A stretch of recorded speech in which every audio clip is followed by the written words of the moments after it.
All right, we now want to go to a press conference with the Colorado Springs Police Department happening live now. We do not know the extent of their injury. We have an unknown number of civilians that are injured. We are still working through this situation. We do not have the shooter at this point, but we do have all of our resources brought to bear, and we are actively working through the different businesses and buildings to make sure that we provide medical treatment for the individuals that are injured, and as well as try to locate the shooter in this situation. At this point, Centennial Boulevard is closed from Fillmore Road all the way to Garden of the Gods Road in both directions.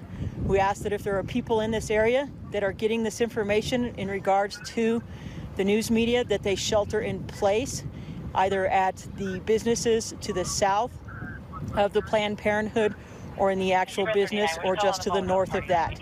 Again, we don't have the suspect yet, and we do consider this still an active situation. What kind of gun does he have? Do we know? The information that we received initially is that it was a long gun. We don't know what type or what capacity or anything at this point. Is this connected to Planned Parenthood, or do we not know yet? We're not sure of what the connection is to Planned Parenthood, but that was the original address that we received for the call for service. Is the shooter contained inside the building? We can't confirm where the shooter is at this point. We had them earlier, but we're still trying to confirm where the shooter is actually at this point. That's why this is still very much an active situation. How many businesses did the shootings occur in? We're not even into our investigative phase at this point.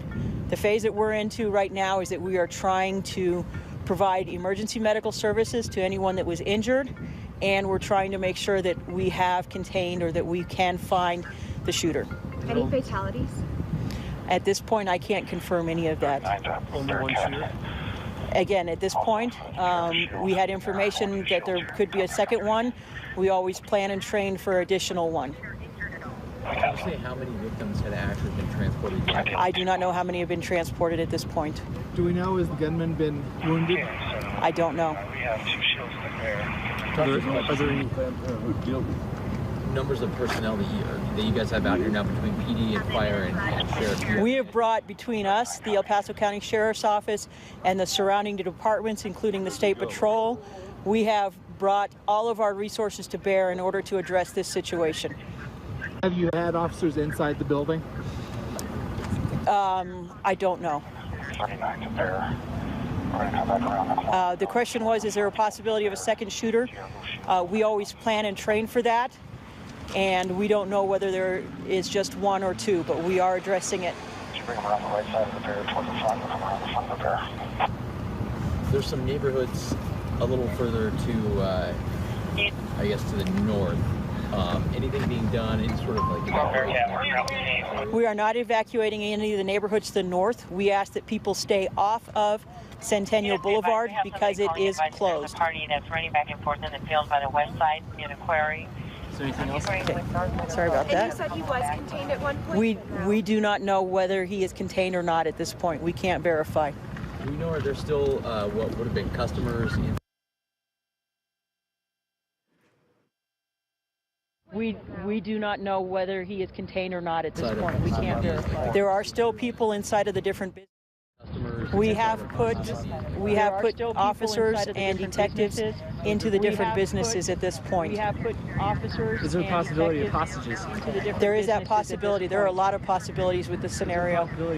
As I said, it is very active, and we are working our way through it. We now want to bring in former ATF Agent Matt Horace. He's joining us by phone. Matt, what do we know in this case? Well, right now what we know is they're trying to ascertain, and we all are trying to ascertain, whether there is an incident, and to the extent this incident is going to play out over the next several minutes or hours. They haven't confirmed that there is an active shooter incident yet, so we're still waiting to find that out, but certainly the response is consistent with one.